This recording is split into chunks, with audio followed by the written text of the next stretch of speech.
Welcome. I'm Emmett Miller. On the rainy night of February 26, 2012, this peaceful neighborhood in Sanford, Florida became the scene of an unspeakable tragedy. One that left an African-American teenager dead and his killer a free man.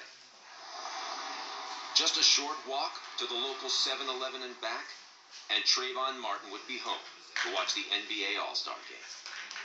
That was the plan when the 17-year-old and his father were here visiting from Miami. It should have taken 15 minutes down this stretch of road past clusters of gated communities. It should not have taken his life. Sanford Police Department. Hey, we've had some break-ins in my neighborhood, and there's a real suspicious guy. But the vigilant head of a makeshift neighborhood watch program, George Zimmerman, was on patrol that night. This guy looks like he's up to no good, or he's on drugs or something. Okay, and this guy, is he white, black, or Hispanic? He looks black. Trayvon Martin's silhouette, seeking shelter from the rain under a hooded sweatshirt, quickly triggered Zimmerman's suspicions. Did you see what he was wearing? Yeah, a dark hoodie, like a gray hoodie, and either jeans or sweatpants and white tennis shoes. These assholes, they always get away. What happened that night is best documented in a chilling series of 911 calls that begin at 7:09 p.m. with the one George Zimmerman made to Sanford police. Something's wrong with him. Yeah, he's coming to check me out. Zimmerman's ugly description of Trayvon to police says a lot about his state of mind. He's got something in his hands. I don't know what he's doing. He's got his hand in his waistband. And he's a black male. He is beyond suspicious and acting well beyond his authority. It's also clear he's in hot pursuit of the team, which violates neighborhood watch rules and police instructions. Are you following him? Yeah. Okay, we don't need you to do that. Okay. Only George Zimmerman knows why he decided to disregard police and continue to pursue Trayvon. But there's no doubt now. That's exactly what happened. 911, do you need police, fire, medical? Maybe both. I'm not sure. There's just someone screaming outside. Okay. And is it a male or female? It sounds like a male. And you don't know why? I don't know why. I think they're yelling help, but I don't know. 7 emergency calls made by horrified witnesses within minutes of Zimmerman's own call to the police detail an uneven struggle between the much larger George Zimmerman and the 150-pound teenager. Does he look hurt yet? I can't see him. I don't want to go out there. I don't know what's going on. A young voice cries out for help. So you think he's yelling help? Yes. Then, a gunshot. All right, what is your There's gunshots. And the cries stop. Oh my God. There's a young boy. I can't imagine. I've never seen anyone killed. I was walking my dog, and I heard screaming when I walked outside. 13-year-old Austin McClendon heard Trayvon's cries in the night. I looked and I saw someone lying on the ground, and I heard someone yelling for help. 2 other witnesses, Mary Kutcher and Selma Mora, were in their kitchen when they say they heard pleas for help. We did not hear any wrestling, fighting, punching, arguing, anything like that. It was just a kid whining. And I say kid because it sounded very young to us. Then we hear a gunshot. Mary and Selma ventured outside. And I saw him raising, wasn't quite on his knees, kind of raising off the body, but hands still pressed on Trayvon Martin's back. This is Zimmerman on top of him. And that's right. Where is that exactly? Can you point that out? It is right here in between these 2 townhouses on the opposite side of the sidewalk. And you walk outside. Directly in front of our window. And yeah, we walked outside and came right here, and we spoke to him from here. She called 3 times, what's going on? Everything okay? Each time he looked back, didn't respond. Looked back again, didn't respond. The 3rd time, he finally said, just call the police.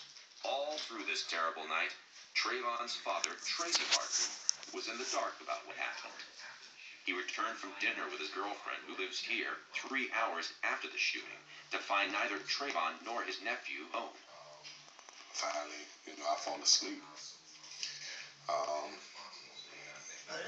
point, I assumed, okay, they had the movies. And they're responsible, so you're not thinking they hadn't been in trouble like that before. Like, neither one of them has ever had a run-in with the law. By morning, Trayvon's dad awoke to find his son still hadn't returned. Police somehow hadn't managed to figure out who Trayvon was or to whom he belonged, even though they'd recovered his cell phone from the crime scene. So Tracy Martin called police to report Trayvon missing. I went downstairs, stood up, standing outside, just waiting on Trayvon to walk up.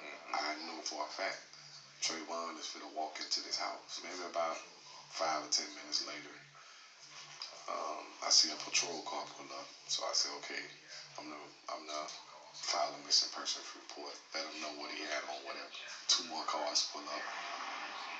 2 officers and a chaplain emerged bearing a crime scene photograph. At that point, I looked at the picture and it's just like my heart stopped, because I seen my worst nightmare had came true.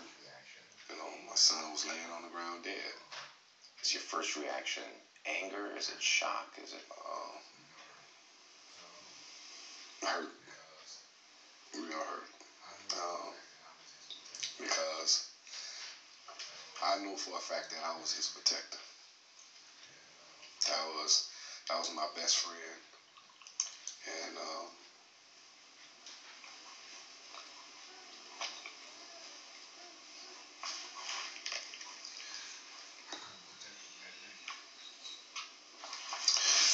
I couldn't protect him that day.